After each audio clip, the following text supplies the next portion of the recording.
ኔታንያሁ የአሜሪካውያን ውሳኔ አላስደነገጠንም ብለዋል። በማክሰኞ ምሽት በዩናይትድ ስቴትስና በኢራን መካከል የሁለት ሳምንት የተኩስ አቁም ስምምነት መደረጉ ከተገለጸም ከጥቂት ሰዓታት በኋላም የጠቅላይ ሚኒስትር ቤንያሚን ኔታንያሁ ቢሮ አጭር መግለጫም አውጥቷል። መግለጫውም እስራኤል ዶናልድ ትራምፕ በኢራን ላይ የሚሰነዘረውን ጥቃት ለሁለት ሳምንታት ለማቆም ያስተላለፉትን ውሳኔ ትደግፋለችም ብሏል። መግለጫውም በመቀጠልም ኢራን ለአሜሪካ፣ ለእስራኤል፣ ለኢራን አረብ ጎረቤቶችና ለዓለም የኒውክሌር የሚሳይልና የሽብር ስጋት መሆኗን እንዲያበቃ ዩናይትድ ስቴትስ የምታደርገውን ጥረት እስራኤል ትደግፋለች ሲልም አክሏል። ዩናይትድ ስቴትስ እስራኤልና የእስራኤል ቀጠናዊ አጋሮች የሚጋሯቸውን እነዚህን ግቦች በሚቀጥሉት ድርድሮች ላይ ለማሳካት ቁርጠኛ መሆኗን አሜሪካ ለእስራኤልም ገልጻለች። ይሁን እንጂ በእስራኤል ውስጥና በሀገሪቱ የፖለቲካ መድረክ የተሰጠው ምላሽ ግን ከድጋፍ የራቀ ነው። የእስራኤል ተቃዋሚ መሪ ያኢር ላፒድ ኔታንያሁን አጥብቀው በመተቸት የተኩስ አቁም ስምምነቱ አካል የሆኑትን የእስራኤልን ጥያቄዎችን ማስከበር አልቻሉም ሲሉም ከሷል። በኤክስ ገጻቸው ላይ ባሰፈሩት ጽሑፍ በታሪካችን ሁሉ እንዲህ ያለ የዲፕሎማሲ ውድቀት ታይቶ አያውቅም ያሉ ሲሆን በብሔራዊ ደህንነታችን ቁልፍ ጉዳዮች ላይ ውሳኔዎች በሚተላለፉበት ወቅት እስራኤል በጠረጴዛው ዙሪያ እንኳን አልነበረችምም ብለዋል። በዚህ ዙሪያ የተዘጋጀው የዕለቱ የትንታኔ ዘገባችንም እነሆ ወደ እናንተም ይቀርባል። በቅድሚያ ግን ለቤቱ አዲስ ከሆናችሁ ቻናሉን ሰብስክራይብ በማድረግ ተወዳጁን ብትወዱት ላይክ ለሌሎች ቢደርስ ካላችሁ ሼር በማድረግ ለወዳጅ ዘመዶቻችሁ ማጋሩትም። ሐሳብ አስተያየትም ካላችሁ የአስተያየት መስጫው የእናንተን አስተያየት ለመቀበል ክፍት ነው። አብራችሁን ቆዩም።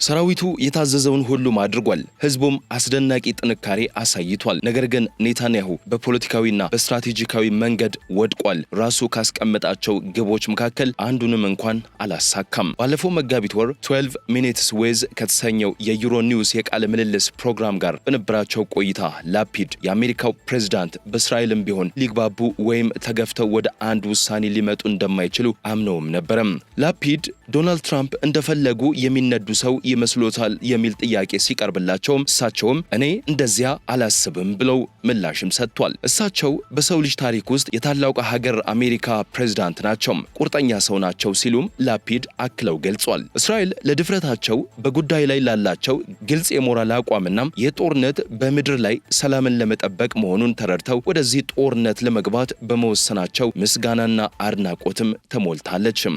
ላፒድ በመቀጠልም ከአሜሪካዊቷ ቀዳማዊት እመቤት ሜላኒያ ትራምፕ በስተቀር ማንም ቢሆን ዶናልድ ትራምፕን የማይፈልጉትን ነገር እንዲያደርጉ ሊያስገድዷቸው ይችላል ብዬ አላስብም ብለዋል። የመካከለኛ ግራ ዘመም ዘ ዲሞክራትስ ፓርቲ መሪ ያኢር ጎላን ኔታንያሁን በኤክስ ገጻቸው ላይ በውሸትም ከሰውታል። እንዲሁም ጎላን ሲናገሩ ኔታንያሁ ዋሽቷል ብለዋል። ታሪካዊ ድልናም የትውልድ ደህንነትን ቃል ገብቶም ነበረም። በተግባር ግን እስራኤል ካወቀቻቸው እጅግ የከፋ ስትራቴጂ ውድቀቶች አንዱን አስተናግደናልም ብለዋል። ጎላን አክለውም ደም ከፈሰሰ ዜጎች ከተገደሉና ወታደሮች ከወደቁ በኋላ ከግቦቹ አንዱም አልተሳካምም ብለዋል። የኒውክሌር መርሃ ግብሩ አልወደመም፣ የባሊስቲክ ሚሳይል ስጋቱ እንዳለ ነው። ገዢው አካል በስልጣን ላይ ከመሆኑም በላይ ከዚህ ጦርነት በበለጠ ጥንካሬም ወጥቷል ሲሉም አክለዋል። የእስራኤል ወግ አጥባቂ ፖለቲከኞች ግን ትችታቸውን በቀጥታ ወደ ትራምፕም ሰንዝረዋል። ታዲያ የእስራኤል ቤቴኑ ፓርቲ መሪ አቪግዶር ሊበርማን ከኢራን ጋር የሚደረግ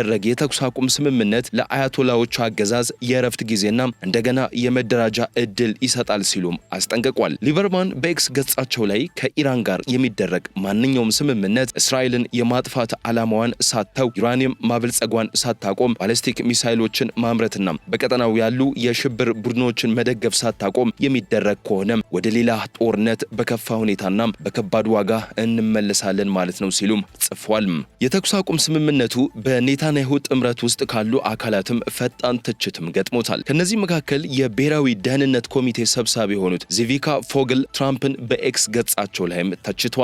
ፎግል ዶናልድ ትራምፕ እንደ ዳክዬ ማለትም እንደ ፈሪና ደካማ ነው የታየውም ብለዋል። ፎግል በተኩስ አቁም ስምምነቱ ላይ ስለ ኔታንያሁ ሚና አስተያየት ያልሰጡ ሲሆን ይህን የኤክስ ጽሑፋቸውንም ካወጡት ጥቂት ቆይታ በኋላም አጥፍተውታል። በአሜሪካና በኢራን መካከል የተደረሰው የተኩስ አቁም ስምምነት በእስራኤል ዘንድ በቁጣና በጽኑም ትችት ተጋርጦበታል። ፖለቲከኞች፣ ተንታኞችና የፖለቲካ አምደኞች ስምምነቱን ለማውገዝ ፈጣን የነበሩ ሲሆን ብዙዎቹም ጠቅላይ ሚኒስትር ቤንያሚን ኔታንያሁን ለደረሰው ውድቀት ተጠያቂም አድርጓል። የተቃዋሚ ፓርቲ መሪ ያኢር ላፒድ ረቡዕ ዕለት በኤክስ ገጻቸው ላይ ባሰፈሩት ጽሑፍ በታሪካችን ሁሉ እንዲህ አይነት ዲፕሎማሲያዊ ጥፋት ገጥሞን አያውቅም ብለዋል። ላፒድ አክለውም ከብሔራዊ ደህንነታችን ዋነኛ ጉዳዮች ጋር በተያያዘ ውሳኔዎች በሚተላለፉበት ወቅት እስራኤል በጠረጴዛው ዙሪያ ማለትም በድርድሩ ላይ እንኳን አልነበረችም ሲሉም ቅሬታቸውን ገልጿል።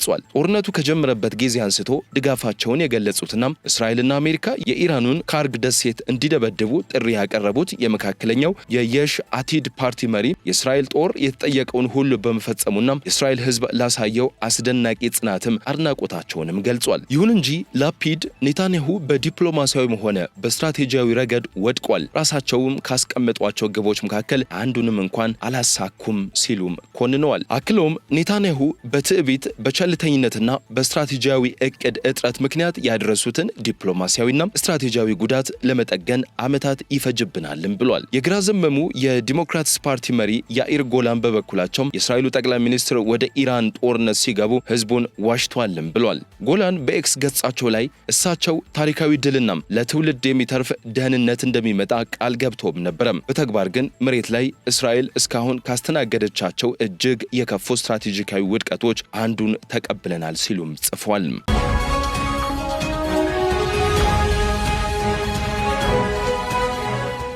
በኢራን ላይ የተከፈተው ጦርነት ሲደግፉ የቆዩት የቀድሞው የጦር ጀነራል ጎላን ሰራዊቱ በኢራን ላይ በፈጸማቸው ጥቃቶች ታላላቅ ውጤቶችን በማስመዝገቡ አድናቆታቸውንም ገልጸው ነገር ግን የኔታንያሁ መንግስት እነዚህን ውጤቶች ወደ ድል ለመለወጥ በድጋሚም ተስኖታልም ብሏል። ጎላን በጦርነቱ መጀመሪያ ላይ ኔታንያሁ ካስቀመጧቸው ግቦች መካከል አንዱም ስላልተሳካ በሲቪሎችና በወታደሮች ህይወት ላይ ለደረሰው ጉዳት ማዘናቸውንም ገልጿል። የኢራን የኒውክሌርና የባሊስቲክ ሚሳይል መርሃ ግብሮች ሳይነኩ መቆየታቸውን ሀገሪቱም ከዚህ ጦርነት በበለጠ ጥንካሬ እየወጣች ነው ሲሉም ተናግሯል። ቀድሞው ጀነራሉ አክለውም ይህ ታሪካዊ ድል አይደለም፣ ይልቁንም የእስራኤልን ደህንነት ለሚቀጥሉት ዓመታት አደጋ ላይ የሚጥል ሙሉ ውድቀት ነው ብሏል። የቀኝ ዘመም ተቃዋሚ ፓርቲ እስራኤል ቤቴኑ መሪ አቪግዶር ሊበርማንም የተኩስ አቁም ስምምነቱን ተችተዋል። ስምምነቱ ማለት ይበልጥ አስቸጋሪ በሆኑ ሁኔታዎች ውስጥ ወደ ሌላ የውጊያ ዙር ለመመለስና የበለጠ ከባድ ዋጋ ለመክፈል እንገደዳለን ማለት ነው ሲሉም ገልጿል። አብዛኞቹ የኔታንያሁ ጥምረት አባላት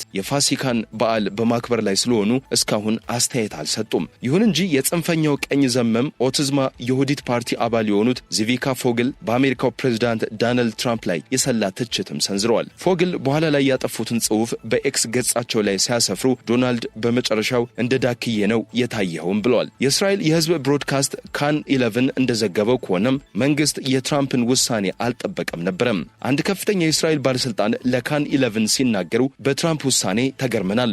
መረጃ የደረሰን ሁሉም ነገር ተጠናቆ በተቃረበበት የመጨረሻ ደቂቃ ላይ ነበርም ብሏል። የትራምፕን ውሳኔ ተከትሎ ከጥቂት ሰዓታት በኋላ የመጀመሪያውን ምላሽ የሰጠው የጠቅላይ ሚኒስትሩ ቢሮ እስራኤል የዩኤስ ፕሬዝዳንት በኢራን ላይ የሚሰነዘሩ ጥቃቶችን ለ2 ሳምንታት ለማቆም ያስተላለፉትን ውሳኔ እንደምትደግፍም ገልጿል። ቢሮው አክሎም የተኩስ አቁም ስምምነቱ ሊባኖስን እንደማይጨምርም ገልጿል። ይህም አስታራቂዋ ፓኪስታን ከሰጠችው መግለጫ ጋር የሚጋጭ አሊያም የሚቃረንም ሆኗል። እስከ ረቡዕ ጧት ድረስ ግን ለሳምንታት የጦርነቱን ጥረት ሲደግፉ የነበሩት አብዛኞቹ የእስራኤል ዋና ዋና መገናኛ ብዙሃን በኔታንያሁ ላይ ትችት መሰንዘርም ጀምረዋል። የካን 11 የዲፕሎማሲ ዘጋቢ ጊሊ ኮኸን ቃል የተገባልን ሌላ ነበረ፣ ኔታንያሁ በድጋሚ ለትራምፕ እጅ ሰጥቷል ስትልም ጽፋለችም። እንደ ኮኸን ገለጻ ይህ የቅርብ ጊዜ ስምምነት ባለፈው ዓመት ሰኔ ወር ላይ ከተከሰተ ተመሳሳይ ሁኔታ በኋላ ትራምፕ ከኢራን ጋር የሚደረግ ጦርነት የሚቆምበትን ጊዜ ሲወስኑ ይህ ለሁለተኛ ጊዜ ነው። ባለፈው የካቲት ወር ጦርነቱ ሲጀምር ኔታንያሁ በኢራን ውስጥ የመንግስት ለውጥ እንደሚያመጡ እንዲሁም የኒውክሌርና የባሊስቲክ ሚሳይል መርሃ ግብሮችን እንደሚያፈርሱ ቃል ገብተውም ነበረም። ኮኸን ግን ከነዚህ ግቦች መካከል አንዳቸውም ሙሉ በሙሉ አልተሳኩም ስትልም ጽፋለችም። አክላም በመካከለኛው ምስራቅ ጊዜያዊ ነገሮች ብዙ ጊዜ ቋሚ ይሆናሉ። ከ2 ዓመት ተኩል ጦርነት በኋላ አዲሱ ነባራዊ ሁኔታም የእስራኤል የምድር ጦር በሶሪያ በሊባኖስና በጋዛ መገኘቱ ብቻ ሳይሆን ከኢራን ጋር የሚደረግ ወቅታዊ የቀጥታ ግጭትም ጭምር መሆኑም ግልጽ እየሆነ መጥቷል ብላለች። የወታደራዊ ጉዳዮች ተንታኝ አቪ አሽከናዚ በበኩሉ ለ41 ቀናት የተካሄደው ውጊያም በእስራኤል ውስጥ የወደሙ 5000 ህንጻዎች ታሪክ በኢራን ወሳኝ ድል ተጠናቋልም ብሏል። ቀኝ ዘመን በሆነው ማዕሪቭ ጋዜጣ ላይ ባሰፈረው ጽሑፍ ኢራናውያን እስራኤልንና አሜሪካን ወደ ስምምነት እንዲመጡ ማድረግ የቻሉ ሲሆን ስምምነቱም ከኢራን ይልቅ በእስራኤልና በአሜሪካ በኩል የመሸነፍ ወይም እጅ የመስጠት ምልክቶች የሚታዩበት ነው ሲሉ ማክሏል። አሽከናዚ ለዚህ ዘመቻ የተከፈለውን ዋጋ ሲገልጽ በ10 የሚቆጠሩ ወታደሮችና ሲቪሎችን ሞት እንዲሁም በኢራንና በሂዝቦላህ ምክንያት የደረሰውን የምጣኔ ሀብት ጉዳትም ጠቅሷል። የሐሬትስ ወታደራዊ ተንታኝ አሞስ ሃሬል በተመሳሳይ መልኩ የእስራኤል የጦርነት ግቦች እንዳልተሳኩና ሀገሪቱ ከፍተኛ ኪሳራ እንደደረሰባትም ገልጿል። ሃሬል ከደረሱት ጉዳቶችና ኪሳራዎች መካከል እስራኤል በአሜሪካ ዘንድ ያላት ተሰሚነት በእጅጉም ተጎድቷል፣ እንዲሁም ፕሬዝዳንት ዶናልድ ትራምፕን ወደማያስፈልግ ጦርነት ጎትታ አስገብታለች የሚል ክስ ይቀርብባታል ተብሎም ይጠበቃልም ብሏል። ሃሬል አክሎም ኔታንያሁ ከትራምፕ ጋር ያላቸው የቀጣይ ግንኙነት ሊያሳስባቸው ይችላል ያለ ሲሆን የአሜሪካው ፕሬዝዳንት መሸነፍን እንደማይወዱና ለከሸፈው የጋራ ዘመቻ ኔታንያሁን ተጠያቂ ሊያደርጉ እንደሚችሉም ገልጿል። ከሁሉም በላይ ደግሞ በትራምፕ እይታ በቁጥር 13000 የሚደርሱ የአየር ድብደባዎች ቢሰነዘሩባትም እስላማዊቷ ሪፐብሊክ ኢራን አሁንም በጽናት ቆማለች። ኢራን የታሰበላትን መንገድ አልተከተለችም። ከሳምንታት በፊት እጅ ትሰጣለች ተብሎ ይጠበቅም ነበር። በኢራቅና በሶሪያ የነበሩት የባዝ ፓርቲዎች እንዲሁም በሊቢያ የነበረው ጃማሂሪያ ወይም የብዙሃን መንግስት መሪዎቻቸው ማለትም ሳዳም ሁሴን፣ በሽር አልአሳድና ሙአመር ጋዳፊ በተያዙ በተገደሉ ወይም በሸሹ በሰዓታት ውስጥ ነበር የፈረሱት።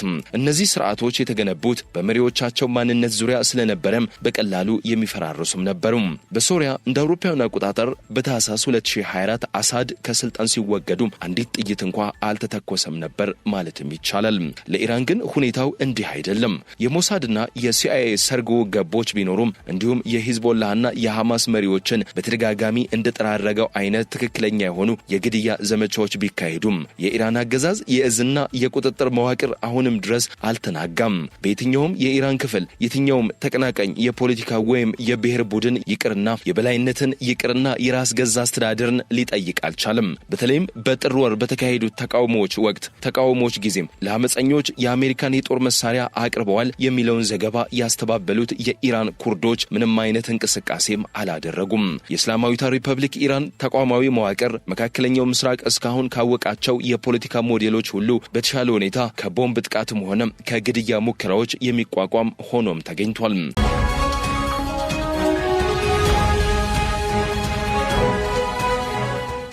የሞሳድ ኃላፊ ዴቪድ ባርኒያም በዚህ ዓመት መጀመሪያ ላይ እንደገመቱት ኢራን በቀላሉ የምትወድቅ ፍሬ ወይም ሎ ሃንጊንግ ፍሩት ሳትሆን በተቃራኒው እጅግ አስገራሚ የሆነ ጽናት ያላት መሆኗን አስመስክራለች ብሏል። የእስራኤሉ ጠቅላይ ሚኒስትር ቤንያሚን ኔታንያሁ ወይም ቢቢ በዋሽንግተን ያሉ ብዙዎች ዳግመኛ አይከሰትም ብለው የማሉትን ነገር በማሳካት ተሳክቶለታል። የአሜሪካን ኃይል ወደ መካከለኛው ምስራቅ መልሶም ጎትቶታል። ይህ ለመጨረሻ ጊዜ የተከሰተው እንደ አውሮፓውያኑ አቆጣጠር በ2003 አሜሪካ ኢራቅን በወረረችበት ወቅት ነበረም። ያ ጦርነት አዲሱ የአሜሪካ ክፍለ ዘመን ብለው የጠሩትን ልደት አለመው በነበሩት የኒዮ ኮንዘርቫቲቭ ወይም አዲስ ቀኝ ዘመሞች ርዕዮተ ዓለም የተቀሰቀሰም ነበረም። ታዲያ በጥቂት ሳምንታት ውስጥ የአሜሪካ ኃይሎች ኩዌትን በመውረር በደረሰበት ውድቀትና ለዓመታት በተጣለበት ማዕቀብ ተዳክሞ የነበረውን የሳዳም ሁሴን አገዛዝን ከዙፋኑም አውርዷል። ነገር ግን ያ ግልጽ ድል በፍጥነት ወደ ሌላ የተለየ ነገር ተቀየረም። የባግዳድ መውደቅ የአዲሱ የአሜሪካ የበላይነት ዘመን መጀመሪያ ሳይሆን ወደ ረጅም የእርስ በርስ ግጭት፣ አለመረጋጋትና ማለቂያ የሌለው ጦርነት ውስጥ የመግባት መጀመሪያም ሆነም።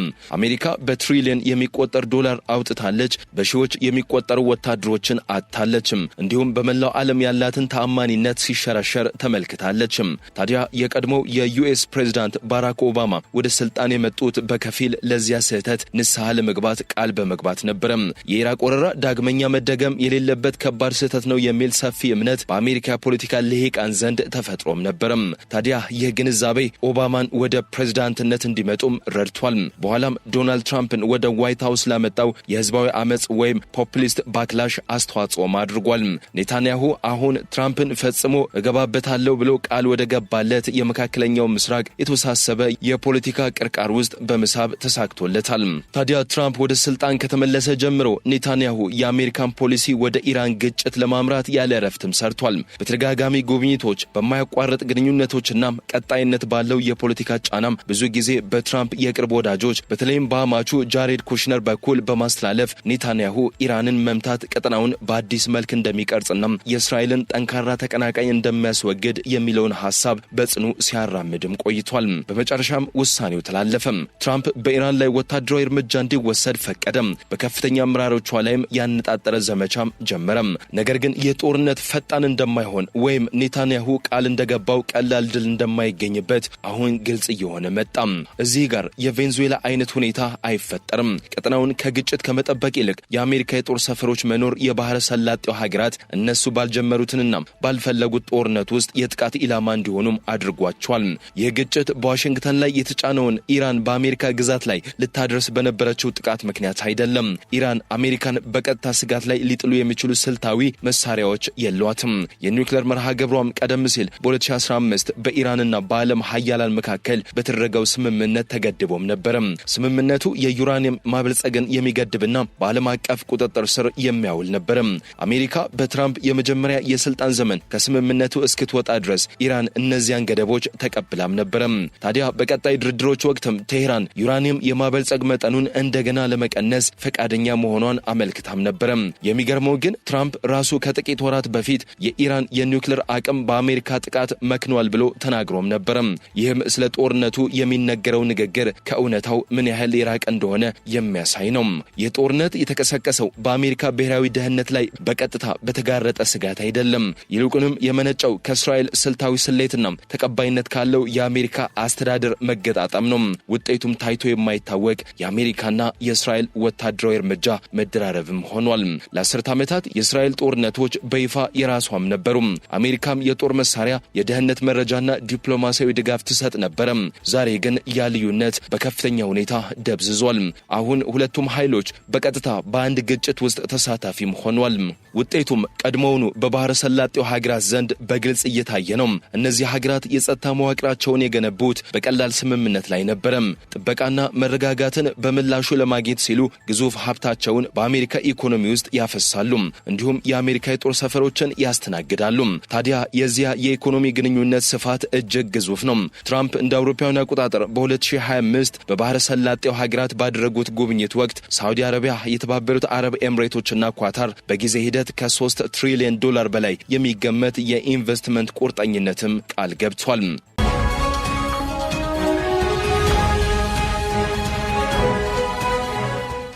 ውድ የኢትዮ ግሎባል ቤተሰቦች ለዛሬ በዚሁ አበቃን። ስለተከታተላችሁን እጅግ አድርገን እናመሰግናለን። ሰላም ቸር ቆዩልን።